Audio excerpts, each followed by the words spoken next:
आज़ीज़ दोस्तों, अस्सलाम वालेकुम, नमस्ते, सत श्री अकाल, जय जिनेंद्रा, गुड आफ्टरनून। अजीज़ दोस्तों, पार्लियामेंट पाकिस्तान की जो अभी ख़त्म हुई है वो पाकिस्तान की हिस्ट्री की सबसे बदतरीन पार्लियामेंट थी। ये कमर जावेद बाजवा ने इलेक्ट करवाई थी, इमरान खान अपने लाडले को उसमें लाया था। उसके लिए टीटीपी, टीएलपी क्या क्या यूज़ नहीं किया गया। हर पार्टी से बंदे तोड़े गए, एमक्यूएम से, नून लीग से, पीपल्स पार्टी से, हर पार्टी से बंदे तोड़ के उसको सिंहासन पर बिठाया। और आज आप 2018 का पाकिस्तान और आज 2023 का पाकिस्तान सत्यानाश कर दिया। पहले इमरान खान ने, और रही सही कसर थी वो शहबाज शरीफ ने। और उसमें पीपल्स पार्टी ने अपने एक बच्चे को लॉन्च किया, बिलावल भुट्टो को, 2% का लड़का। वो पीपल्स पार्टी के सीनियर लीडर्स जिन्होंने बिलावल को गोद में खिलाया था, वो झुक झुक के बिलावल को ऐसे ही सलाम कर रहे हैं जैसे भारत में सीनियर कांग्रेसी लीडर्स झुक झुक के राहुल गांधी को। प्राइम मिनिस्टर नरेंद्र मोदी जी ने कहा कि कांग्रेस एक फेल्ड प्रोजेक्ट को 15 बार लॉन्च कर चुकी है। हमारे यहाँ भी एक फेल्ड, क्या मैं इसको नाम दूं, कि इसका शुमार ना आदमियों में होता है, ना औरतों में होता है, ना इंसानों में होता है, ना ये पाकिस्तानी है क्योंकि इसको ना उर्दू आती है, ना सिंधी आती है। ये एक एक्सप्लॉयटेटर है, एक ब्रूटल फ्यूडल लॉर्ड की औलाद है, बस डायनास्टिक पॉलिटिक्स का। तो इसने वहाँ पे पार्लियामेंट में अपनी आखिरी स्पीच में कहा कि आसिफ जरदारी अपने बाप को कह रहा है और नवाज शरीफ ऐसे फैसले करें कि आइंदा मेरे लिए और मरियम के लिए पॉलिटिक्स आसान हो। ये अपना जद्दी पुश्ती राइट समझते हैं कि इस मुल्क में पॉलिटिक्स सिर्फ हम कर सकते हैं जिनके बाप दादा इधर पॉलिटिक्स करते रहे हैं। ये एक बेगैरत इंसान है क्योंकि इसके अंदर खून बहुत बेगैरत है। मैंने आज से 2-3 साल पहले बिलावल के ऊपर एक भरपूर वीडियो बनाई थी, भुट्टो ख़ानदान की पूरी हिस्ट्री। वो वीडियो का आखिरी जो 20 मिनट है ना, वो मुझे काफ़ी लोगों ने भेजे हैं। काफ़ी पुरानी हो गई है, नए मेरे जानने वालों को वो वीडियो मैं शेयर कर रहा हूँ एंड पे। वो देखिएगा जिसमें मैंने भुट्टो ख़ानदान, जुल्फ़िकार अली भुट्टो के बाप की पॉलिटिक्स, जब उसने जूनागढ़ की प्राइम मिनिस्टर बनाया था अंग्रेज़ों ने 1947 में, बंटवारे से 3-4 महीने पहले, ताकि वो जूनागढ़ को पाकिस्तान में शामिल कर सके। तब से लेके किस तरह अयूब खान, इस्कंदर मिर्ज़ा के साथ इनके कनेक्शन रहे, पूरी हिस्ट्री इनकी बताइए। आज ये गोद में बैठा है उस आर्मी के जिसने इसके नाना को भी लटकाया, इसके बाप को 11 साल जेल में डाला, इसकी माँ को मारा, और आज उस शहबाज शरीफ की कैबिनेट में शामिल है। उस नवाज शरीफ को अपना मामू चाचा पता नहीं क्या क्या बनाता है, सिर्फ बाप नहीं बनाया तो बाप ये आसिम मुनीर को बना बैठा है। ज़रा सुनिए बेनज़ीर भुट्टो नवाज शरीफ के बारे में क्या कहती थी। के लिए नवाज शरीफ पाकिस्तान को युगोस्लाविया जैसे टुकड़ा टुकड़ा करने चाहता है और कोई पाकिस्तानी नहीं चाहता कि हमारे अजीम मुल्क को नवाज शरीफ के पॉलिसीज की वजह से कोई खतरा पहुंचे। इसलिए हम सबको मुत्तहिद हो जाना चाहिए। सर्बियन लीडर ने जिस तरीके से सबसे लड़ा, नवाज शरीफ ने उसी तरीके के पॉलिसीज इख्तियार करने की कोशिश की। मुहाजराई, बॉस्निया खत्म होता तो अल्बानिया खोल देता है, कोसोवो खोल देता है। तो नवाज शरीफ ने एक वक्त कहा कि मैं मुहाजराई का पैदावार है। तो वो मुल्क के अंदर हीलिंग नहीं चाहता, यूनिटी नहीं चाहता, बेटरमेंट नहीं चाहता। वो समझता है कि झगड़ा हो, लड़ाई हो, खौफ हो, तो फिर मुहाजराई से उसकी रियासत रहेगी। और जब वो हुकूमत में है, मुल्क सुकून में नहीं है। वैसे मुझे ये कहना नहीं चाहिए, मगर आप देखें कि कितना बदनसीब आदमी कि जब से वो आया, जिलजिला हुआ, ट्रेन का हादसा हुआ, मीना के अंदर आग लग गई, अभी सिंध के अंदर साइक्लोन आ गया, तो ये जो आदमी है इसने पूरे पाकिस्तान के इदारों को यरगमाल करने की कोशिश की है और अपने जाती मफादात के तहत सबऑर्डिनेट करने की कोशिश की है, और आज वो पाकिस्तान के लिए एक खतरा खुद मौजूद है, वो और उसकी हुकूमत। और इसलिए मैं चाहती हूं कि सब पाकिस्तानीज जो ओवरसीज हैं अपने वतन को बचाने के लिए वो यहाँ के जो पब्लिक लीडर्स हैं, आपके अपने कांग्रेसमैन हैं, सेनेटर्स हैं, उनको खत लिखें और उनको आगाह करें, क्योंकि ये नवाज शरीफ को पैसे दे रहे हैं। वर्ल्ड बैंक और IMF के थ्रू जितने पैसे इसको मिल रहे हैं, मैंने अभी एक स्पीच की थी वॉशिंगटन में, मैंने कहा कहां गए ये पैसे? $5 अरब आपने दिए हैं। मैंने कहा कहां गए ये पैसे? नवाज शरीफ की हुकूमत तो तब्दील हो गई, मगर मेरे मुल्क के अंदर जरा आंख रखें, हर 12 घंटे एक आदमी खुदकुशी कर रहा है। 1947 के अंदर यह हालत सूरत हाल नहीं थी। 1947 में जब लोग बेघर हो गए थे और उनके कत्ल हुए थे और वो पाकिस्तान पहुंचे थे, फिर भी खुदकुशी नहीं होती थी। मगर अभी लोग खुदकुशी कर रहे हैं because they can't afford to live. तो आप सोचें कि कितनी सीरियस सूरत हाल है। और हम चाहते हैं कि पाकिस्तान की डेमोक्रेसी ऑफ ट्रैक हुई है, उसको वापस ऑन ट्रैक ले आने चाहिए। ये भी हम जानते हैं कि हमसे भी गलतियां हुई, और कोई लोग कहते हैं कि ये हमारा तासुर था, you should have taken us seriously. We acknowledge we made the mistakes, और हम कहते हैं but Peoples Party is your party. अगर पीपल्स पार्टी से आप डिसअपॉइंटेड हुए हैं, आप पीपल्स पार्टी में वापस आएं, आप पीपल्स पार्टी को रिफॉर्म करें, आप पीपल्स पार्टी को रिस्ट्रक्चर करें, आप पीपल्स पार्टी को इंप्रूव करें, क्योंकि पीपल्स पार्टी 30 साल के लिए वाहिद जमात है जो एक लिबरल, मॉडर्न, मॉडरेट पाकिस्तान की अलामत है, एक pro people, pro social action की अलामत है। और पीपल्स पार्टी को आप सबकी दुआओं की, आप सबकी मदद की जरूरत है। और मैं एक बार फिर मिठा साहब का शुक्रिया अदा करूंगी कि मुझे ये मौका फराहम किया, और खास तौर पर मेरे बहनों का शुक्रिया, क्योंकि भाई तो फिर मिलते रहते हैं, मगर अभी जो बहन भी आ गए हैं इतने बड़े तादाद में, ये बहुत एक अच्छा सा निशान है। Thank you so much.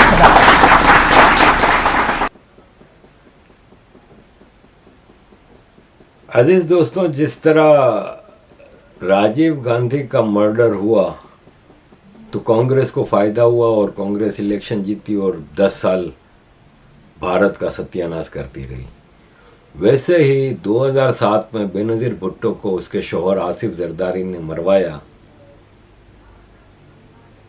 Peoples party ने हुकूमत बनाई, इलेक्शन जीत गई, 5 साल पाकिस्तान पे रूल किया। इसके बाद 5 साल नवाज शरीफ के साथ मिल के बांट के खाते रहे, मिल बांट के खाते रहे।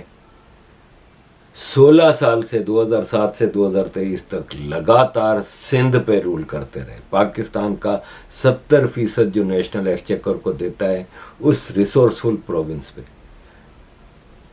सिंध में लाड़काना शहर में जुल्फ़िकार अली भुट्टो 2 बार प्राइम मिनिस्टर बनाए, लाड़काना से जीत के आता था। बेनज़ीर भुट्टो भी लाड़काना से जीत के आती थी, 2 बार प्राइम मिनिस्टर बनी। ये आप जो देख रहे हैं ये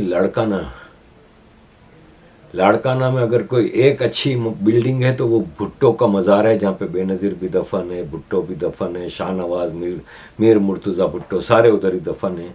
सिर्फ एक वही अच्छी इमारत है, बाकी लाड़काना में कोई बिल्डिंग नहीं है। ये जो आप पानी से भरे सड़क देख रहे हैं ना, ये बारिश का पानी नहीं है, ये गटर के पानी है। ये सेवरेज तक अपने लाड़काना को नहीं दे सके, सिंध तो दूर की बात। 2007 में जब इन्होंने सिंध पर रूल करना शुरू किया तो Karachi was in excellent condition. हम लोग वहाँ से मेयर थे MQM वाले, हमने कराची को ज़बरदस्त बनाया था।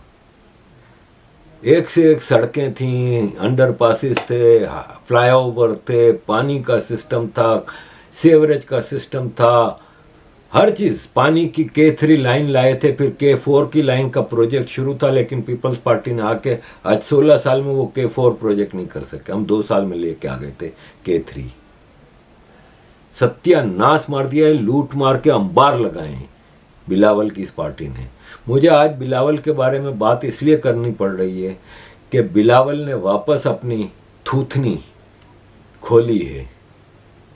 गंदी जबान से भारत के प्राइम मिनिस्टर श्री नरेंद्र मोदी जी के बारे में वापस कहा है कि मोदी बूचर ऑफ गुजरात तो था ही, अब बूचर ऑफ कश्मीर बन गया है। इस आदमी को ना डिप्लोमेटिक को पता है, इसको एक ही चीज़ इसके बाप ने सिखाई है कि बेटा मैंने सरकार हासिल करने के लिए अपनी बीवी मरवा ली, तुझे तो सिर्फ बूट चाटने, और जितना तू ओबेडियंस के साथ, डेडिकेशन के साथ बूट चमकाएगा, आर्मी तुम्हें इतना ज़्यादा मौका देगी। और बेस्ट वे है कि तुम जबान से चाटो आर्मी के बूट। तो इसने, आपको याद होगा कि लास्ट ईयर न्यूयॉर्क में भी इस तरह की स्पीच की थी। अब मिनिस्ट्री ख़त्म हुई जब इसकी, तो इसको पार्टी दी फॉरेन ऑफिस वालों ने कि आपका फेयरवेल है। उसमें इसने अपनी ज़बान इस तरह इस्तेमाल की कि हमारी फॉरेन पॉलिसी शानदार रही, वह भीख मांगने ही तो जाते थे और तुम्हारा क्या 2% का काम नहीं था। और हमारी फॉरेन पॉलिसी का कॉर्नर स्टोन है ना, वो कश्मीर है, और कश्मीर पे हम समझौता नहीं कर सकते। ये पूरी आर्मी की ज़बान है, आप देख लें। और मोदी ने जो काम किया है ना, कश्मीर का एब्रोगेशन ऑफ आर्टिकल 370, ये इंटरनेशनल लॉ के खिलाफ है, ये यूनाइटेड रेजोल्यूशंस के खिलाफ है, ये पाकिस्तान इंडिया के एग्रीमेंट्स के खिलाफ है। मोदी बूचर ऑफ गुजरात था, अब वो बूचर ऑफ कश्मीर बन गया है, और इसने उस रास्ते पे पाकिस्तान इंडिया रिलेशनशिप को ले गया जहाँ पे अब इंडिया से बातचीत हो नहीं सकती। जैसे इंडिया मरे जा रहा है, तुम लोग ही मरे जा रहे हो भाई। तुम्हारा ही प्राइम मिनिस्टर अभी 2 हफ्ते पहले बोल के गया है कि इंडिया से बातचीत के अलावा कोई रास्ता नहीं है। तो इस तरह की ज़बान इस्तेमाल की कि हमने तो इस्लामोफोबिया पे यूनाइटेड नेशंस को हिला दिया। और मैं ये कॉन्फ्रेंस अटेंड करने गया था, संघाई कोऑपरेशन ऑर्गेनाइजेशन की कॉन्फ्रेंस अटेंड करने गोवा गया था। तो मुझे तो लोगों ने मना किया कि तुम्हारे सर पे इनाम है। अबे तेरे सर पे कौन इनाम रखेगा? तेरे सर की औकात क्या है? तेरी औकात क्या है? आर्मी के बूट चाटने वाले, तेरी औकात क्या है? और इस तरह की बातें की। Again it was a try to come into eyes of Pakistan army, क्योंकि अब वो म्यूजिकल चेयर शुरू हो गई है ना। हालांकि मैं अभी भी कहता हूं कि इलेक्शन तो नहीं हो रहे, लेकिन बाय चांस अगर इमरान खान का पत्ता साफ हो जाता है तो आर्मी के लिए शहबाज शरीफ एक तरफ बूट चाट रहा है, एक तरफ नवाज शरीफ ने शहबाज शरीफ को लगाया हुआ है आर्मी के बूट चाटने पे, जरदारी ने बिलावल को लगाया हुआ है आर्मी के बूट चाटने में, कि हमें मौका मिल जाए। तो मैं वापस बिलावल तक, मेरी ये वीडियो जो मैं अभी 20 मिनट की लगा रहा हूँ, वो बिलावल तक तो पहुँच गई होगी, क्योंकि वो बहुत वायरल थी और पाकिस्तानी व्हाट्सएप ग्रुप्स में बहुत ही ज़्यादा चली है, और सब ने इसको अप्रिशिएट किया पाकिस्तानियों के। मैंने सच बोला है, पूरी रिसर्च के बाद जितनी बातें की हैं इसकी ख़ानदान की हिस्ट्री, तो ये उस ख़ानदान का है जिसका अगर मेरे जैसा गैरतमंद आदमी होता ना तो डूब के मर जाता। मुझे पता चले ना कि मेरी माँ को मेरे बाप ने मरवाया है, तो मैं अपने बाप को गोली मार देता या खुद अपने आप को मार देता। मुझे पता लगे ना कि मेरा बाप मुझे कह रहा है कि इस आर्मी के बूट चाटो जिसने तुम्हारे नाना तुम्हारी माँ को मरवा दिया, तो मैं शर्म से डूब मर जाता, छलांग लगा लेता 25 माले की बिल्डिंग से।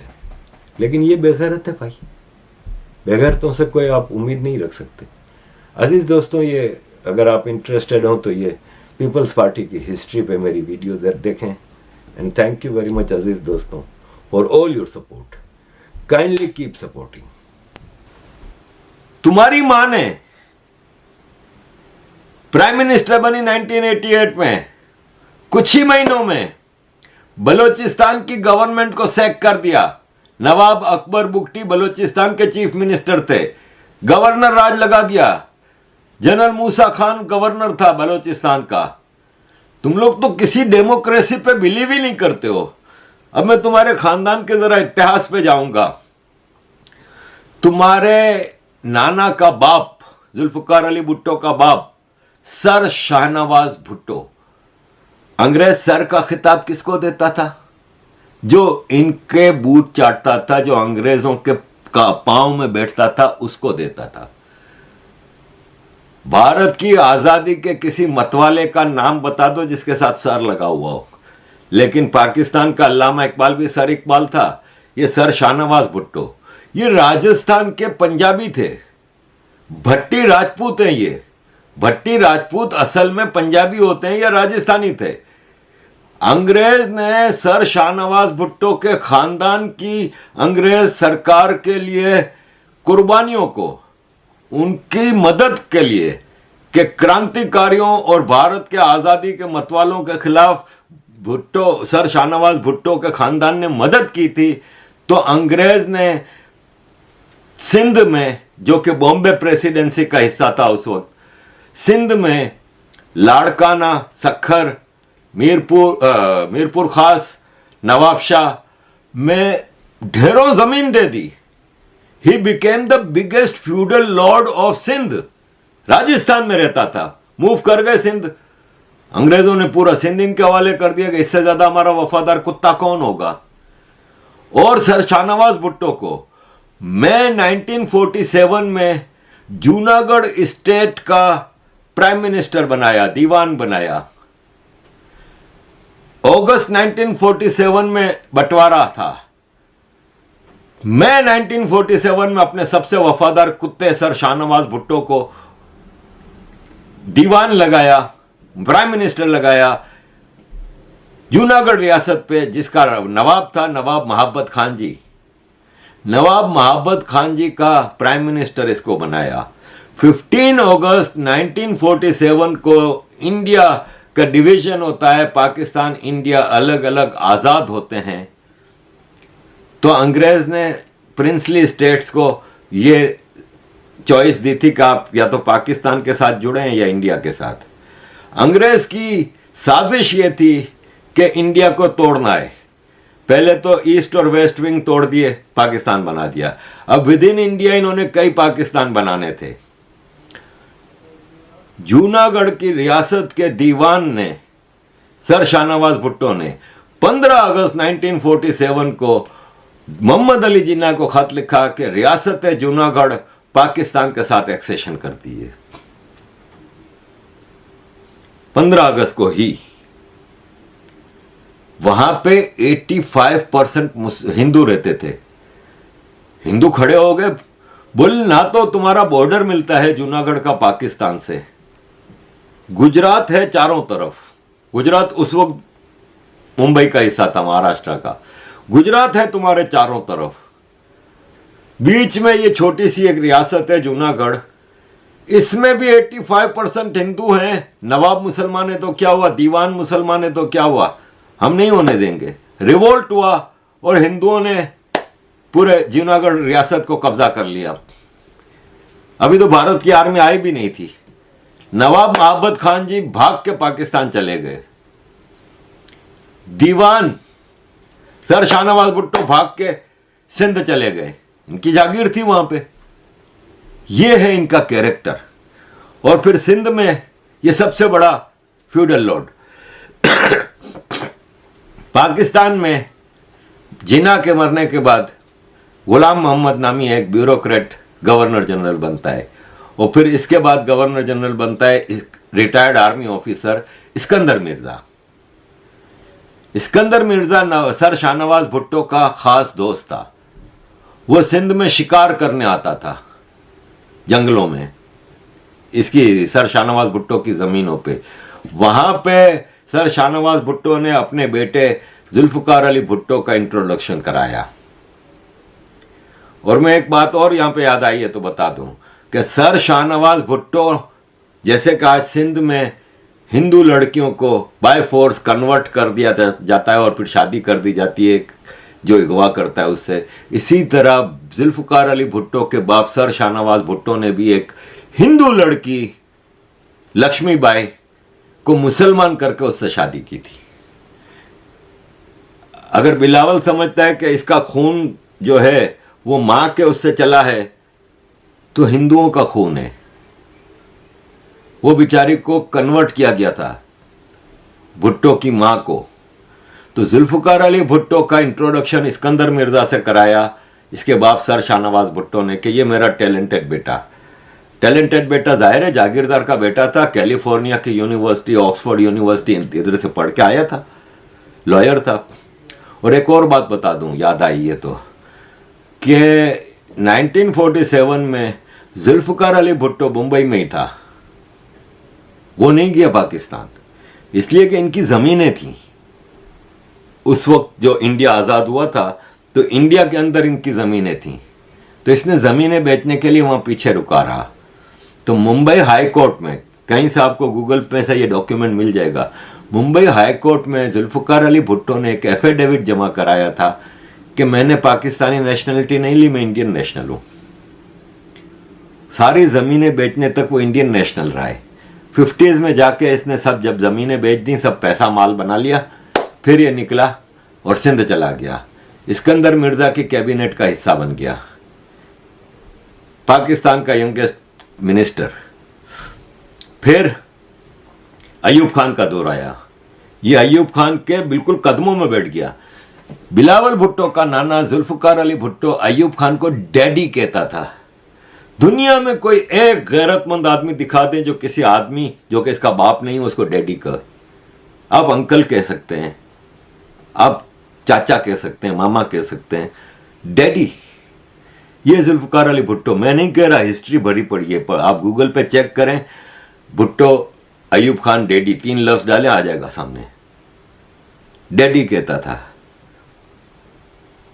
71 में मैंने अभी बताया आपको, लाखों बंगालियों को मारने वाला भुट्टो 71 की जंग के बाद चीफ मार्शल लॉ एडमिनिस्ट्रेटर बना पाकिस्तान का, दुनिया की हिस्ट्री का पहला civilian chief marshal law administrator. फिर प्रेसिडेंट बना, क्योंकि पावर प्रेसिडेंट की थी, अयूब खान का कॉन्स्टिट्यूशन चल रहा था।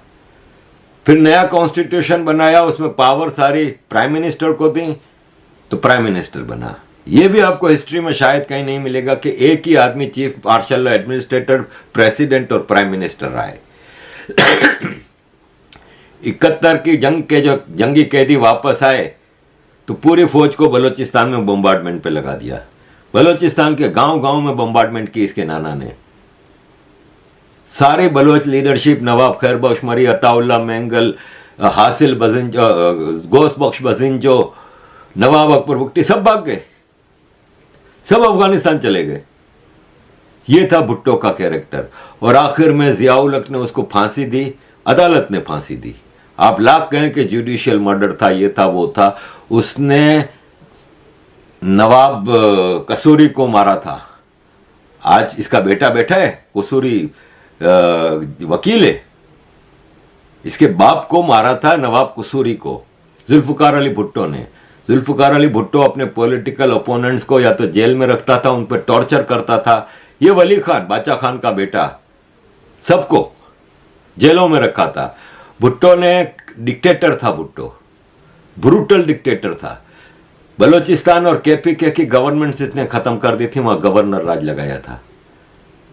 इसकी बेटी 88 में प्राइम मिनिस्टर बनती है, एमक्यूएम को अपने साथ शामिल करती है।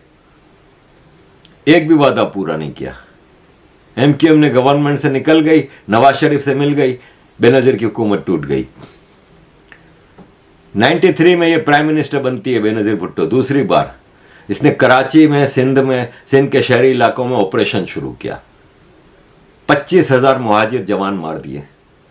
इसकी तकरीर ऑन रिकॉर्ड पड़ी हुई है बेनजीर भुट्टो की, जिसमें इसने मुहाजिरों को चूहा कहा था। इतनी तो इसको नफरत थी मुहाजिरों से।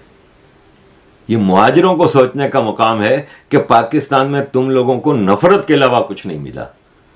यह पाकिस्तान तुम लोगों ने बनाया था, इंडिया का बंटवारा किया था।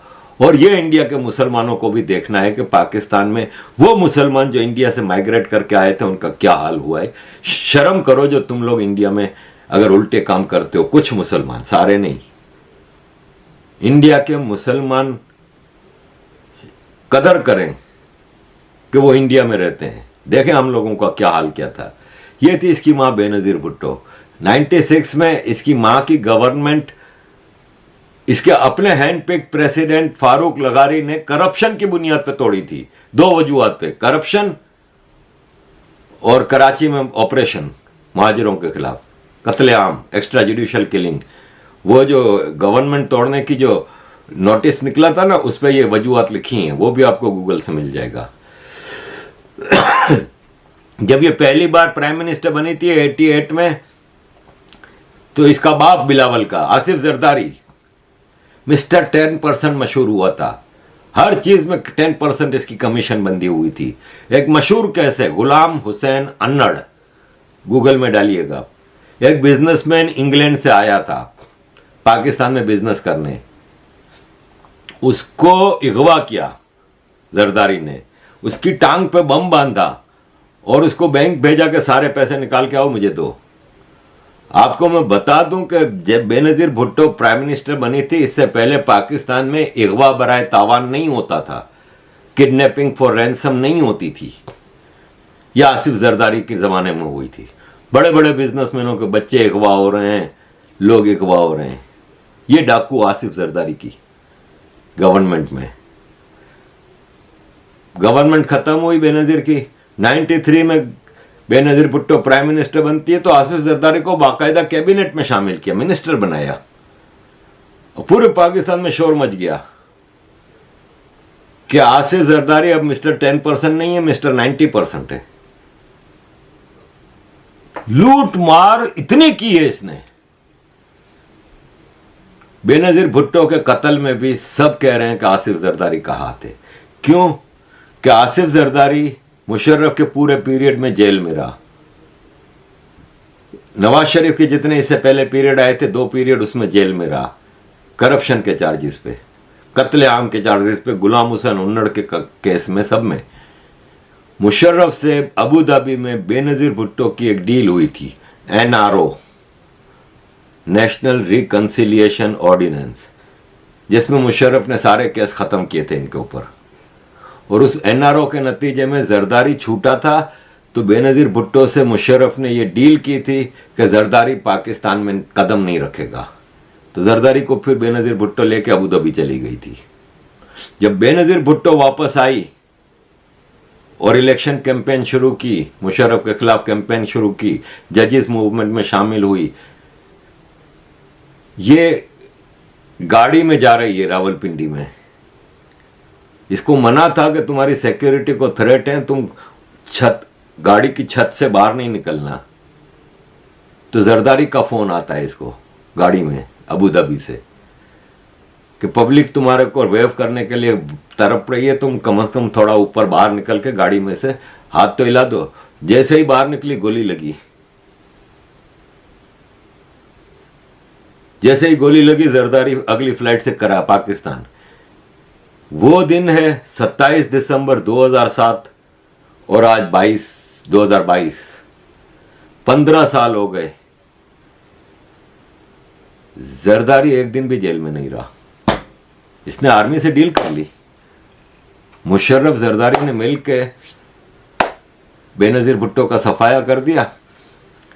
उस दिन से जरदारी पाकिस्तान आर्मी का ब्लू आइट बॉय बन गया। इसका वोट बैंक नहीं है, तो इसलिए आर्मी इसको, पहले तो बेनजीर के कत्ल पे सिंपैथी वोट मिल गया, वरना बेनजीर के सारे जितने भी सिंध के लीडर थे वो पाकिस्तान ना खप्पे का नारा लगा के निकल गए थे घर से। या आसिफ जरदारी ने पाकिस्तान खप्पे, इसको पता था कि सिंध आजाद हो गया,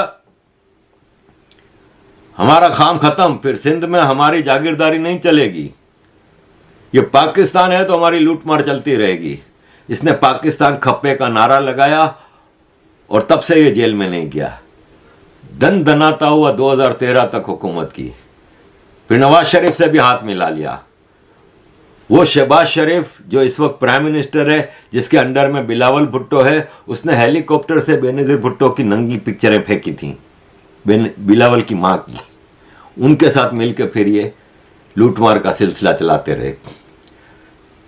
इमरान खान की सरकार तोड़ी गई, फिर आर्मी इसको लेके आ गई। अब इसको फॉरेन मिनिस्टर बनाया है। आपको पता है कुछ ही महीनों में पाकिस्तान में इलेक्शन है, अब 2023 में। ये आर्मी की गुड बुक्स में आना चाह रहा है कि जितना मोदी को गालियां दोगे, इतना आर्मी तुम्हें फिर अगले इलेक्शन में जितवा के प्राइम मिनिस्टर बना देगी। इसके बाप ने कहा कि बेनजीर भुट्टो ने एक वसीयत छोड़ी थी मरते वक्त। उस वसीयत के मुताबिक मेरा बेटा बिलावल भुट्टो चेयरमैन पीपल्स पार्टी होगा, लाइफ टाइम, कोई इलेक्शन नहीं होंगे।